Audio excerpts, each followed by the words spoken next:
Hey Ram fam, it's time for Ramzone. Here's your host, Cam Allen. Hey guys, welcome to this week's episode of Ramzone. We've got my favorite sport that I play every day just about, and we've got the coach here at Angelo State. We're going to be interviewing Coach Barb Odale of the women's golf team. Coach, it's good to see you. Good to see you too, Cam. And how's it been going this year? Well, we've been a little rocky patch right now. With a few injuries, back injuries, and but we're really working hard on trying to control our mental aspects and become more positive out on the golf course. Because, as you know, as a golfer, that mental game is about 90% of golf, and so we're really working hard trying to control our thoughts on the golf course, and really so I think the girls have been practicing more and more as far as mentally goes, and so I'm really excited for our last stretch here, last month that we have.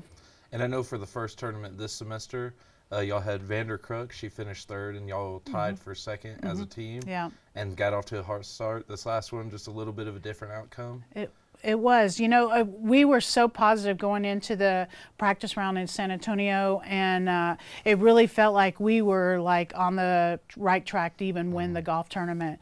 And then it just kind of, everything fell apart all at once. And unfortunately, I can't be in 5 places at once. And so, but I think it was a good learning curve for the girls. I think we really took away from there, like, what to work on mentally, how to use the tools that we've been working to learn. And so I'm really excited about our qualifying. We just finished that up, and so it's really looking positive. The girls have been using those tools that they've been given. So I think we're on the right track. And talking about the season, Coach, y'all have already played 2. Y'all have got 3 more left on the season before Lone Star. Do you kind of like how the season is, or would you prefer it a different length? No, I think the season is just right, because for us, Lone Star, then we only have like 10 days until regionals, and then right after that, it bumps into nationals. So it all kind of goes back to back. The Lone Star swaps men and women, so it's the men's term to play first. So we'll have a 3-week gap here between our last tournament and conference, whereas last year it was a 2-week gap. So it actually still works out, because then that 2 weeks, or in this case now 3 weeks, gives us time to really make those last minute tweaks to get really ready for the conference play. And so talking about, we're in the spring right now, y'all have fall golf. What's really the difference between the 2 semesters of golf? So for our sport, we're kind of unique in the other sports is that it all counts. So our fall is counting just like the spring counts. They do award more points towards our spring tournament. So usually most teams, and we are the same way, you have 4 in the fall, kind of 6 in the spring, including conference. So it really kind of lends itself to be ready for regionals and nationals. And so since both semesters really count, it's hard for y'all to bring in maybe players in December in between semesters. Do y'all ever bring in players in the middle? Sometimes, yeah. We lost 1 player in the fall, so I was looking really hard to kind of replace her in the spring. Really didn't find that good match, so we just kind of went with, since we already had 12, I mean, we now have 11, so it's still not like I am missing numbers. So we're still good to go. You know, we're still really in there trying and working again on our mental aspects to make this young team, because most of them are freshmen, to make this young team get that experience and be better. And since it is such a really young team, 10 freshmen, I believe, right now, how is it getting their mental? Because they're just this first time at college. What's it like getting them switch from high school to the college level? That is a different story in itself, because for women's golf, especially versus men, the girls come off playing the red tees, which are the very front tees, and we play a middle tee, which is almost 1,000 yards more. And so the difference, a lot of times you have to look at these high school players, and you really want the longer hitters, because they're going to make a transition easier into college. and into college play. So you may have a great high school career, but if you're not used to the longer courses, they have a hard time transitioning. And it's the same way in college. The LPGA picks up another couple hundred yards, and that actually makes a difference. So some of even your really good college players have a hard time making that transition into LPGA. So it's all about the transitioning. Whereas the boys, they always are, each age group, it seems like they're moving up and they're moving further and further back. But the girls, they kind of stick them all in the front reds all the way through high school and don't have them transition. So that would be one thing I would change. But as far as getting our girls ready, they knew we were going to have to play some freshmen, and they came in ready to take control of that. I have several that really would like a career beyond high school, that would like to play professionally. So it's a matter of helping them become the best that they can be, and giving them those tools. This team right here, I have not ever seen a harder working team. They work, they would be at the golf course 24/7 if they got to choose that. So work is not the hard work we're putting in. It's just a matter of seeing the fruition of our hard work come together. And then so you get to choose which tournaments you buy into or where you go. Do you try to find tournaments that match maybe the Lone Star Conference location distance? Yes, so we do pick within our conference, and then with even our region. So our region is a very strange region because we're about as far east in the West Conference as you get, and then we go all the way to Hawaii. So there's 2 D2 schools in Hawaii. So we go from here at Angelo State and DBU, kind of at the furthest east, and then it goes all the way to Hawaii. So I try and incorporate everything with those guys so we can see those opponents as we become more of a regional competitor to be able to compete against them. And so talking about the wide-ranging region y'all have, I know y'all are going to California here soon. We talked about it a little bit beforehand, but what are you excited about going to this Dallas Baptist tournament? So it's just a strange one because DBU hosts it in Monterey, California. And Monterey, California, I mean, that's the home of Spyglass, Pebble Beach, all of your kind of great California golf courses. So for us to be able to play in Monterey Bay is going to be special.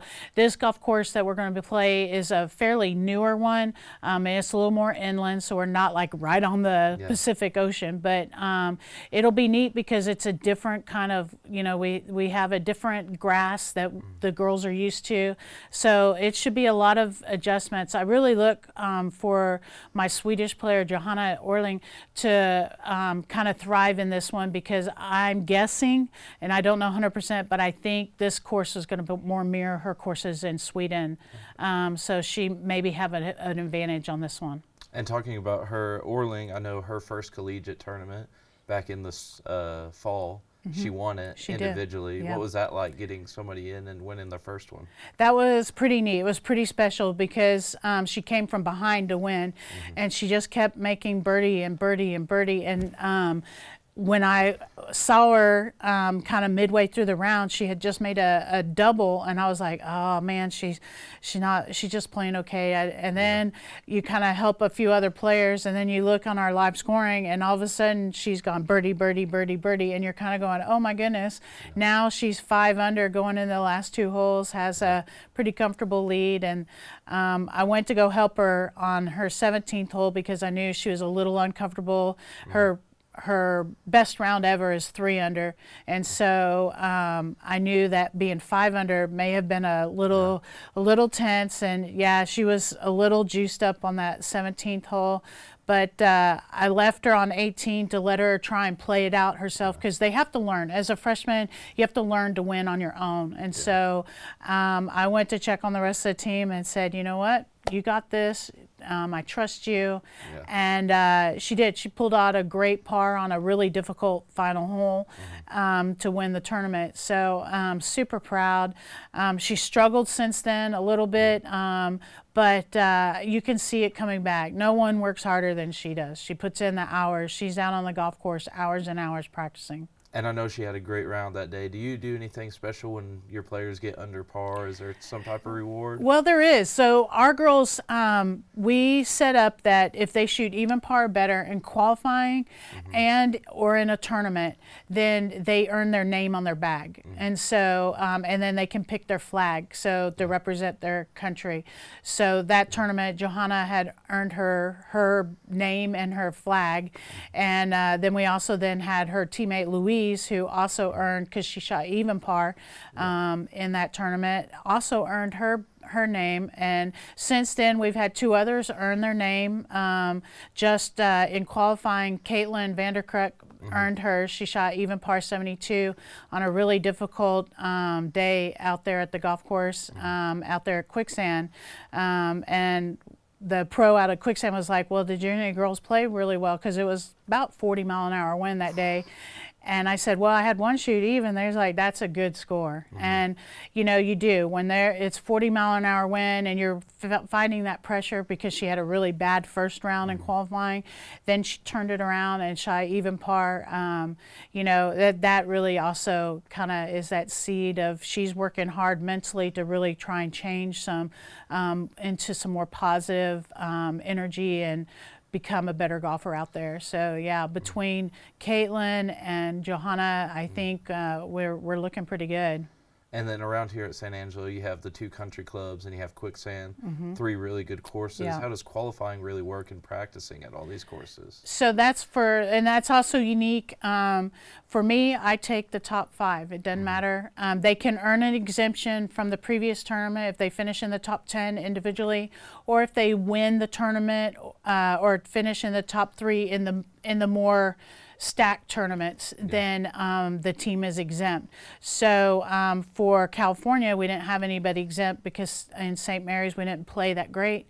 And so Johanna played pretty steady, so she's going to come in at number 1. And then Caitlin with that 72 turned hers around, and she'll be in there at number 2.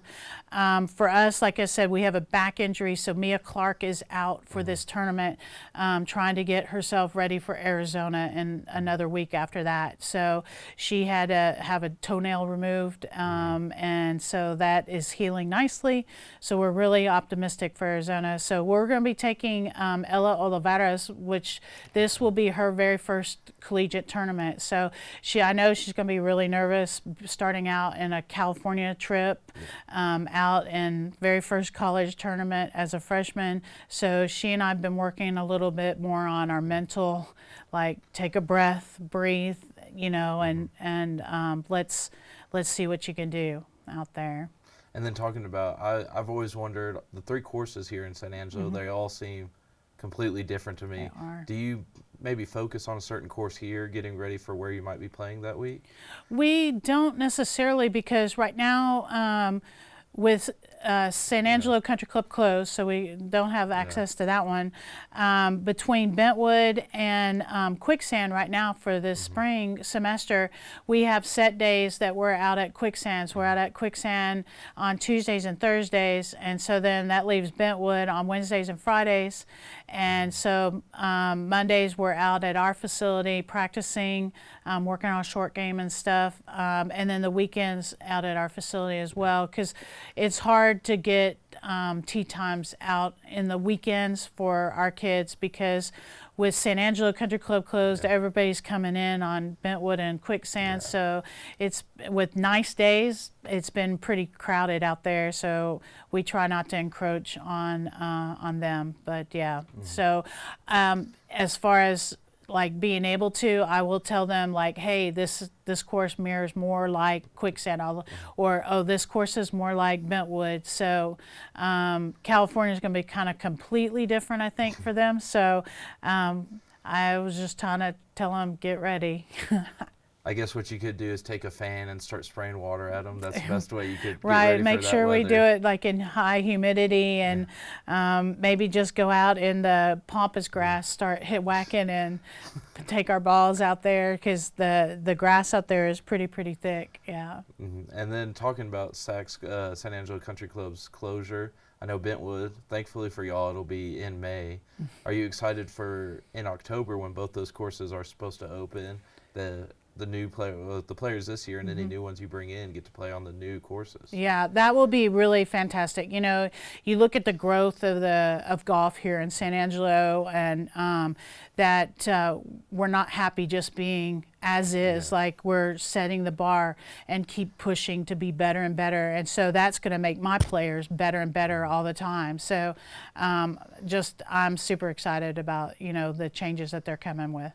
And so, also talking about the courses here, whenever y'all do y'all ever take practice rounds, maybe a little bit out of town, maybe go to Brady or maybe anywhere around here?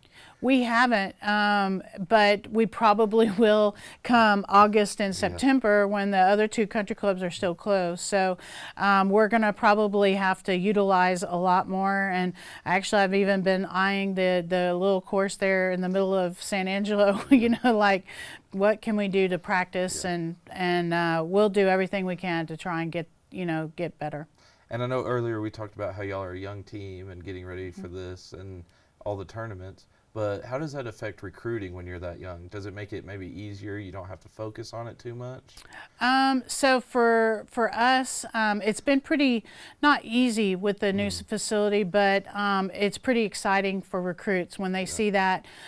We've gotten a lot of recruits that maybe are more Division I type caliber, and they're actually considering Angelo State because of our new facility. So from a recruiting standpoint, it is getting easier, but my job is to make sure that I'm recruiting athletes that are better than what I currently have. And I tell my athletes their job is to make my job hard. So I'm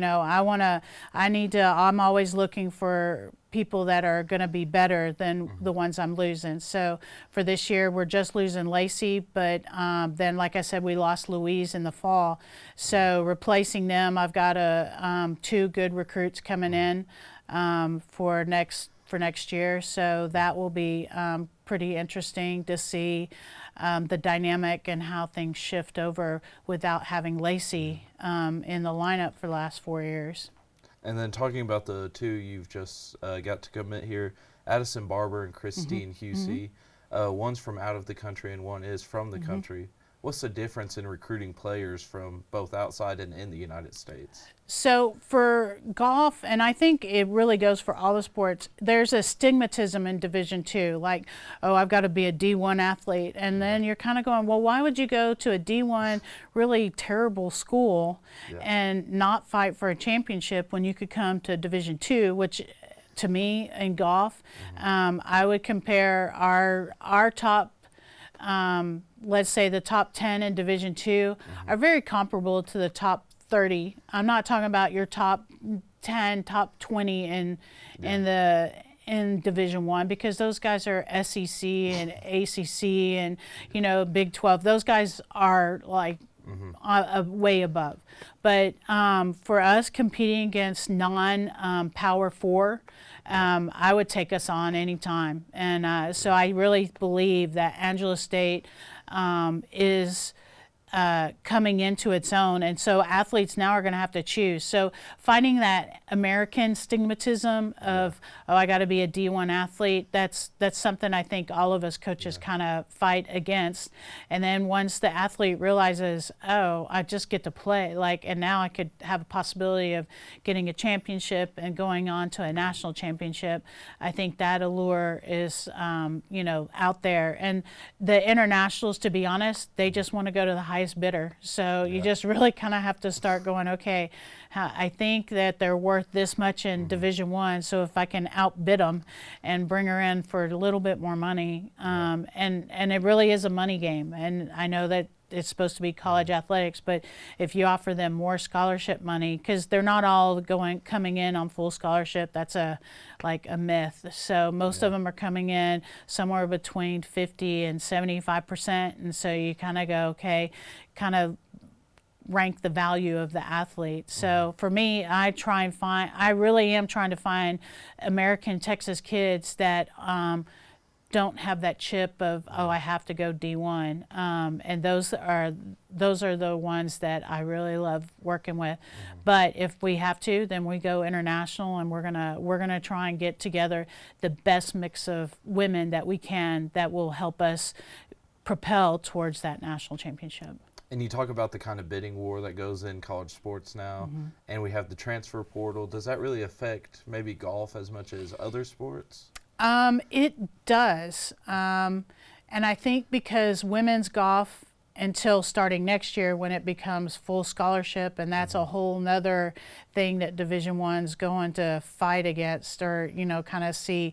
But for us, we've always been a what they call like a percentage sport. So sometimes when even though the kid in the newspaper, it says they're going on full ride, well, no, they're not, because there's only so many scholarships you can offer. For us, for Division II, I can only offer 5.2 scholarships, full scholarships, to field the whole team. So you kind of start breaking that down. And for Division I, it's 6.0 right now. So now all those markers move up in 25 to 9. So honestly, I think in women's golf, you're going to see your Power 4 guys will go to the 8 or 9 scholarships, and the other ones will be kind of broken off, and then we'll be competing against them. But it's kind of like, which is all sports, the rich and the powerful are getting more rich and powerful. It's a different league when you're competing in a Power 4 conference versus, a non-Power 4 Division I think is very comparable to Division II. So I would take our guys against them any day of the week. And then talking about we were just talking about how you got to give out these scholarships, and some of these players, if they want to come here, they might get to take a little less than another school on the scholarship aspect of it. But what about the new facility we just got in, the $5 million facility that ASU just got? How do you think that helps with that? Oh, I think it helps tremendously, because a lot of these international players are coming in without cars. So they want to be able to just walk to the golf course. So not a lot of schools say that you can go live in Texan dorm and walk across the street and you're right there at being able to practice kind of 24/7. Well, not when it's dark, but like that they can practice anytime, because for us, especially in golf, we're such an independent sport that versus like a basketball where you have to work together as a team and you're doing team drills and stuff like that. I mean, you can go shoot free throws on your own and you can do shooting drills, but for golf, everything is independent. So there's not any one part of our sport where it actually depends on one teammate versus another. So if they want to get better, they can come here and absolutely just walk across the street. And then I've also wondered this. You're the only coach online. I don't believe you have any assistant coaches. Do you ever maybe bring in some other kinds of coaches to help with the team, or is it all just you? We do. No, I'm open. A lot of, especially in golf, a lot of them come in with their own swing coaches. So I work with those coaches and ask, what are where ideas that they're coming from? What are you guys working on for each girl? But for us now, because generally we are considered a very good ball striking team, we just are really terrible putters. So this year we invested in a putting coach, so we're getting a little better. It's not like, and that's the thing, like we're not going to drop, I'm not going to have a player drop 10 shots automatically every round.